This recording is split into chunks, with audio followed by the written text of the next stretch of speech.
शांति। आज बाबा के 2/5/2020 के साकार महावाक्य हैं। एक नजर कल के महावाक्यों पर। कल हम सबको अभ्यास के लिए कार्य मिला था कि हमें दिल से बाबा का शुक्रिया करना है।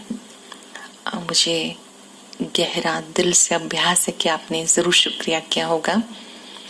सच्चे दिल से शुक्रिया करने पर सभी शिकवे समाप्त हो जाते हैं। फिर भी एक बार अपना सीधा हाथ अपने दिल पर रखेंगे।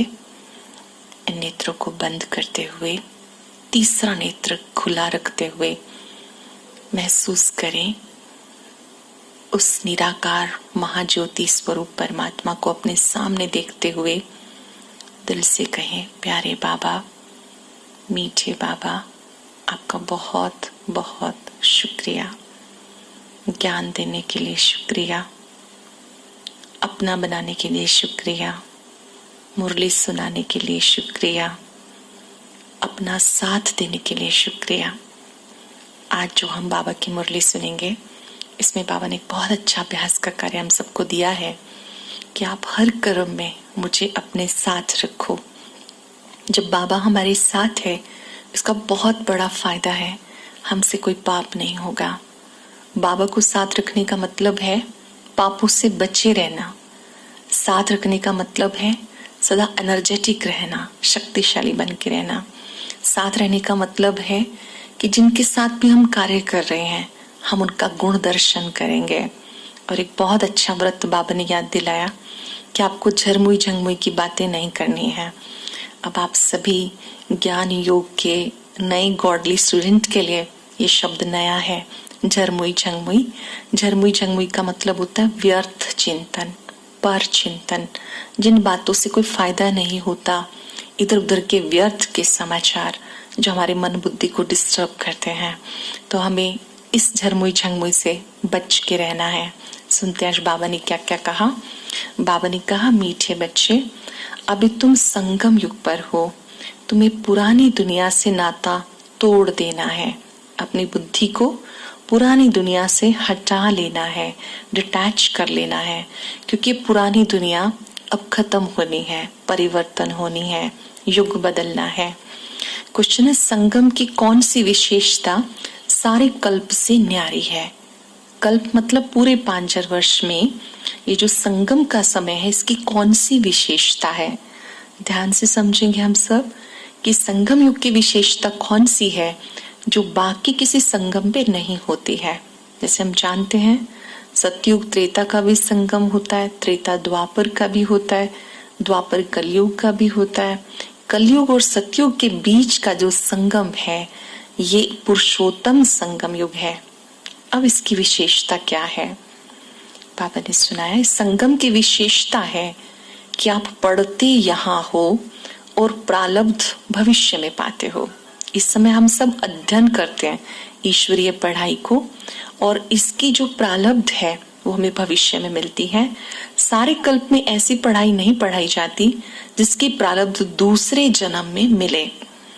अभी तुम बच्चे मृत्यु लोक में पढ़ रहे हो, अमर लोक में जाने के लिए। कलयुगी दुनिया मृत्यु लोक है, अमर लोक बाबा सतयुग को कहते हैं। तो बाबा ने कहा आप वहां जाने के लिए पढ़ रहे हो, और कोई दूसरी जगह के लिए, जन्म के लिए नहीं पढ़ता है। बाकी सब जो भी हम पढ़ाई पढ़ते हैं वो यहाँ की यहाँ के लिए होती है। यहाँ पर मान लीजिए किसी ने अभी मेडिकल लिया और डॉक्टर बन गए, कोई इंजीनियर बन गए, लेकिन अगले जन्म में फिर से उन्हें पुरुषार्थ करना पड़ेगा। पर ये जो पढ़ाई है ये हमारे साथ जाने वाली है। बाबा कहते इस समय आप जो पढ़ाई कर रहे हो, ईश्वरीय पढ़ाई, राजयोग की पढ़ाई, इससे आप मनुष्य से देवता बन जाते हो। भविष्य में ये आपके लिए प्रारब्ध के रूप में जमा हो जाता है। सरल शब्दों में ये जो पढ़ाई है ये हमारे साथ जाने वाली है। ये हमारी सच्ची कमाई है कि जब हम ये शरीर भी छोड़ देते हैं तो आत्मा के साथ संस्कार के रूप में ये पढ़ाई साथ जाती है। गीत है, दूर देश का रहने वाला। ओम शांति। दूर देश का रहने वाला कौन है? कोई भी नहीं जानते हैं। दूर देश का रहने वाला कौन, किसी को पता नहीं है। क्या उनको अपना देश नहीं है जो पराये देश में आए हैं? अपने देश में नहीं आते हैं, ये रावण का देश है। कलयुगी दुनिया ये रावण का देश है। बाप कौन से देश में आते हैं? बाप आते हैं पराई देश में। तो उनका देश कौन सा है? अपने देश की स्थापना करने आते हैं। लेकिन क्या वो अपने देश में खुद आते हैं? सबने सुनाया। अच्छा, इस पर विचार सागर मंथन करना, मतलब आपस में मनन करना, ये बहुत समझने की बातें हैं। रावण का पराया देश बताना बहुत सहज है। राम राज्य में कभी रावण आता नहीं। मतलब जब सतयुगी दुनिया है, त्रेता युगी दुनिया, दोनों को मिला के राम राज्य कहते हैं। तो वहां पे कभी भी रावण मतलब 5 विकार नहीं होते हैं।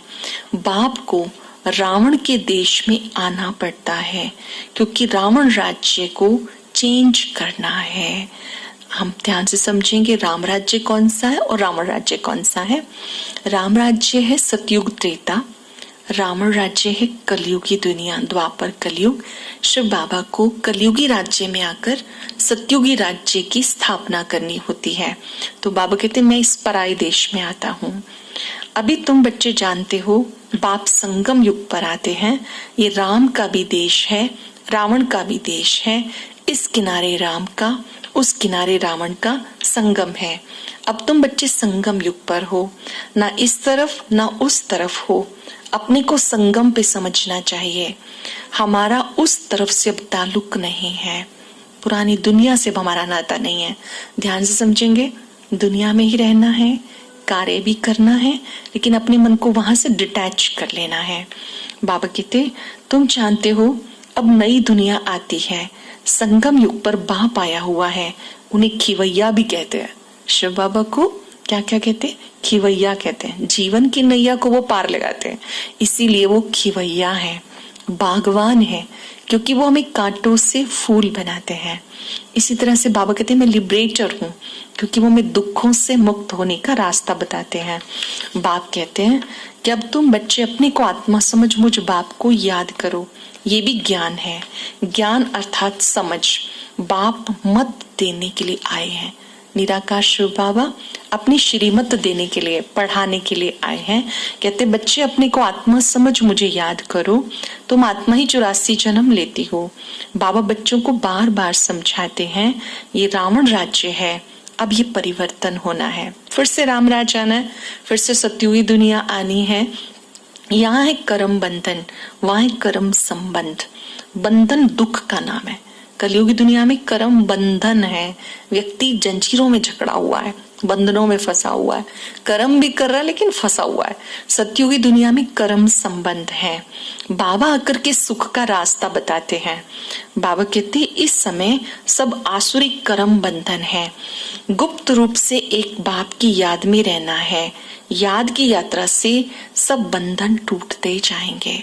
जो भी हमारे ऊपर बोझ है, चिंताएं हैं, बाबा कहते बस मुझे प्यार से याद करो तो आपके बंधन कटते जाएंगे। हाथों से काम भी करो, मन से बाबा को याद करो तो बंधन कट रहे हैं। जैसे खाना बन रहा है, रोज ही बनाना है, आप सोच रहे हैं कि बाबा के लिए प्रसाद बन रहा है, तो याद भी है और भोजन भी बन रहा है। तो याद करने से कर्म भी अच्छा होता है और बोझ से भी मुक्त हो जाते हैं। ऐसे हर कर्म के साथ बाबा की याद को जोड़ लेना है। जो याद बाबा ने सिखाई वो बहुत ही सहज है। ऐसे नहीं कि बैठ के ही करना है, बैठ के भी हम करें योग, लेकिन चलते फिरते भी खूब प्रैक्टिस करें, अटेंशन देंगे। हम सब नए नए बाबा के पुरुषार्थी बच्चे हैं, गॉडली स्टूडेंट हैं। हमें कर्म के साथ साथ बाबा की याद जोड़ देनी है। चाहे हम भोजन बना रहे हैं तो हम याद करेंगे कि हम बाबा के लिए भोजन बना रहे हैं। चाहे हम सफाई का कार्य कर रहे हैं, हम याद करेंगे कि बाबा मेरे साथ है। जैसे बाबा कहते तुम बच्चे जानते हो कि याद में रहेंगे तो याद से पापों का बोझा उतरता जाएगा। एम ऑब्जेक्ट सामने रखने चाहिए। एम ऑब्जेक्ट क्या है? मनुष्य से देवता बनना, देवत्व को जगाना। जो बच्चे याद में रहते हैं, याद से बोझ उतरता जाता है, आत्मा पावन होती जाती है। बाप संगम युग पर आते हैं, हर 5-4 वर्ष के बाद संगम युग पर आते हैं। बाबा ने कहा ये बात केवल जो बच्चे बने हैं वो ही जानते हैं। अब तुम बच्चों को घर जाना है। बाबा कहते बच्चे घर को याद करो तो अंतमते सोगते हो जाएगी। अंतमते सोगते मतलब सदगति प्राप्त हो जाएगी। ये समझने वाली बात है कि जब हम इस दुनिया से जाएं तो हमें अंत समय बाबा के सिवाय कुछ भी याद ना आए। अब अंत में तब याद आएगा जब हमने पहले पुरुषार्थ किया होगा। अगर हम पहले याद नहीं करेंगे, जब हमारी युवावस्था है, जब हमारा बाल्यकाल है, तो जब हम शरीर छोड़ेंगे तो अंत में वही याद आएगा जो बहुत काल किया होगा। ध्यान से समझिए हम इस बात को।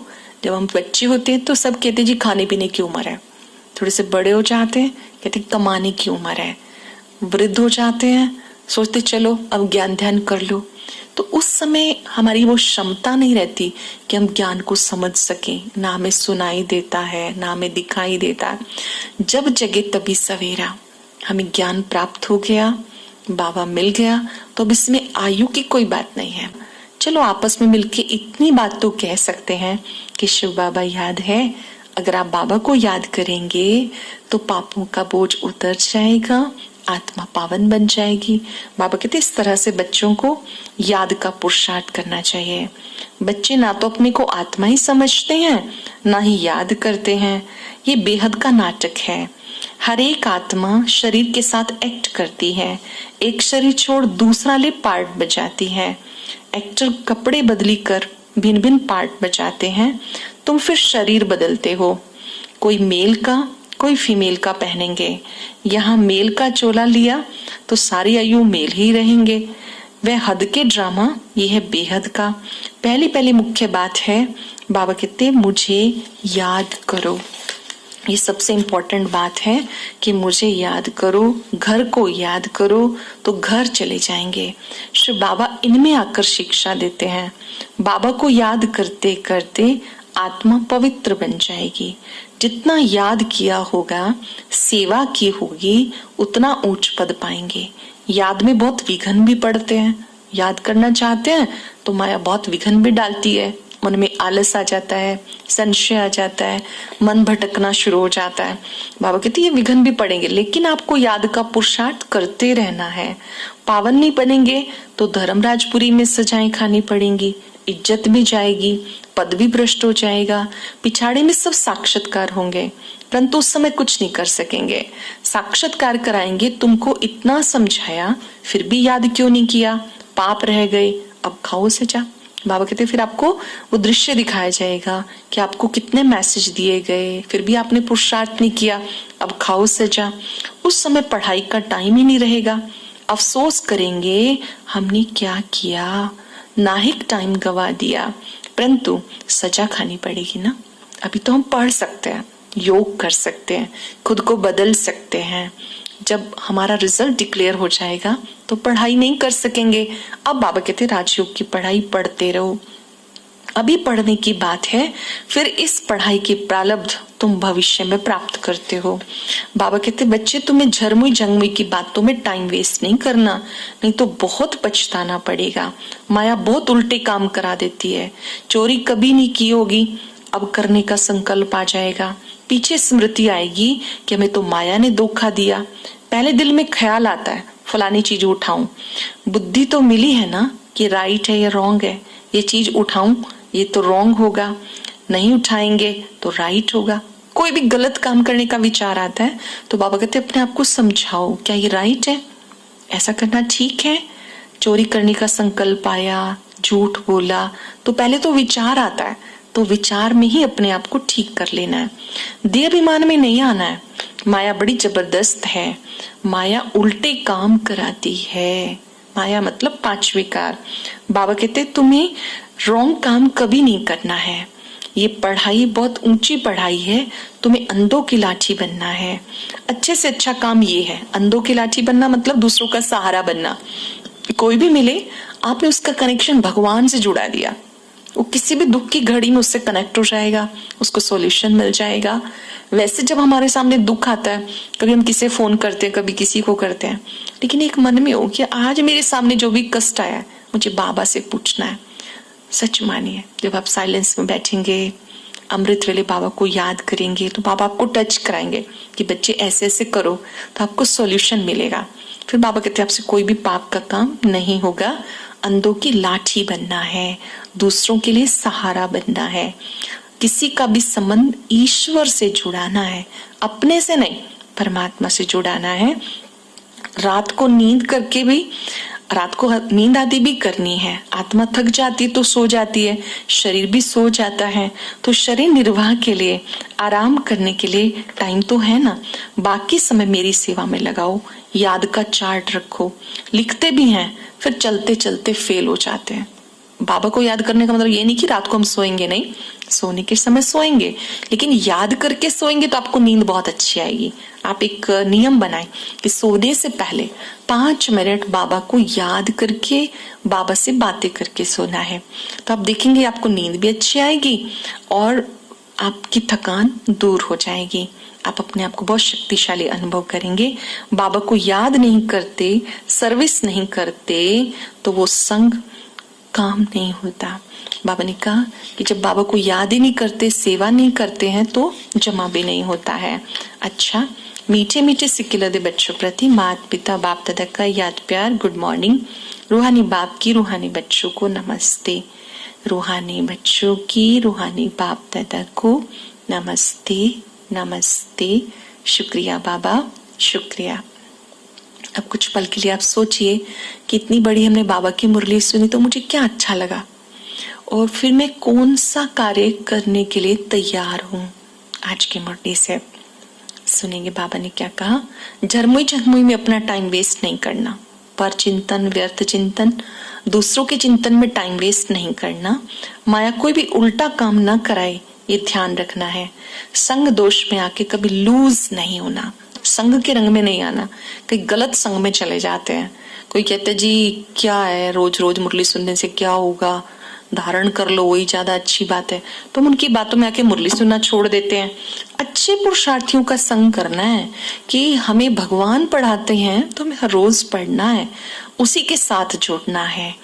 जब हम गलत संग में आते हैं तो लूज हो जाते हैं। देहाभिमान में आके कहीं पर भी किसी के लगाव झुकाव में नहीं आना है। बुद्धि में परमात्मा पिता को याद करना है, कहीं भी किसी से बुद्धि से फंसना नहीं है। घर की याद के साथ साथ बाबा को याद करना है।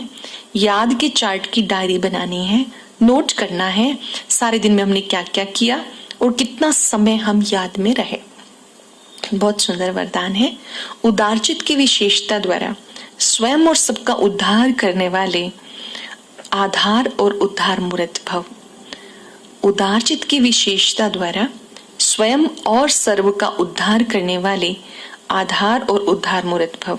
उदारचित अर्थात सदा हर कर्म में फ्राक दिल, बड़ी दिल वाले, अपने गुण से दूसरों को गुणवान बनाने में सहयोगी बनना, अच्छे गुणों से दूसरों की भी मदद करना, दूसरों को भी गुणवान बनाने में मदद करना, शक्ति व विशेषता भरने में सहयोगी बनना।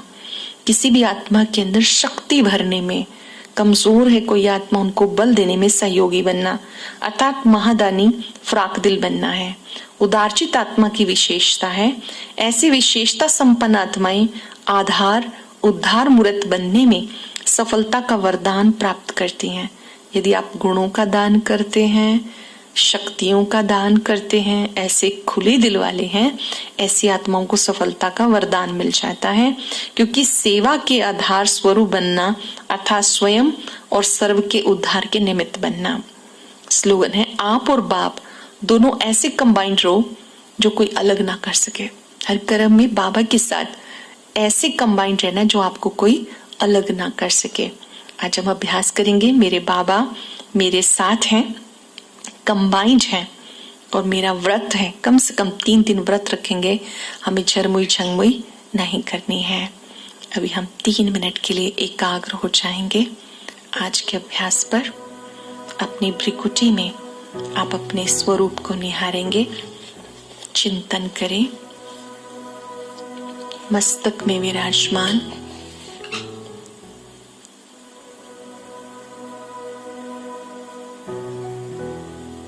मैं एक शक्तिशाली आत्मा हूं।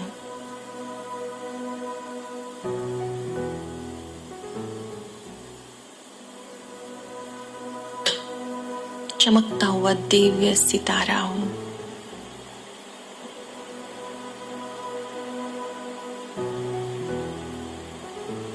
धीरे धीरे अपने मन बुद्धि को आवाज की दुनिया से परे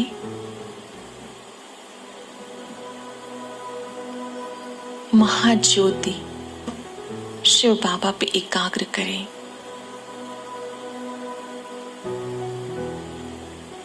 जैसे आप सूर्य के सामने खड़े होते हैं,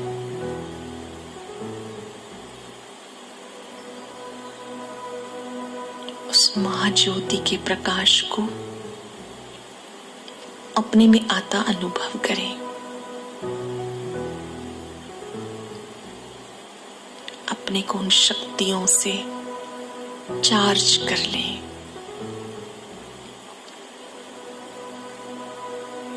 बार बार मन में दोहराएं, मेरे बाबा मेरे साथ हैं।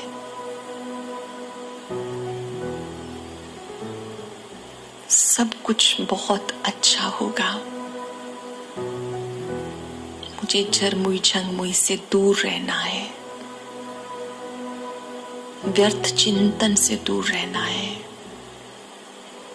कोई भी मिले, ज्ञान की बात करनी है।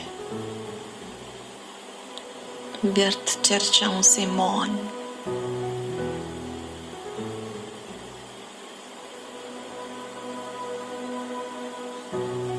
महसूस करें बाबा की शक्तियां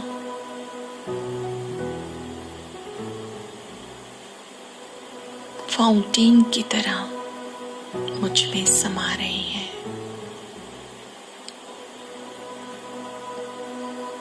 ओम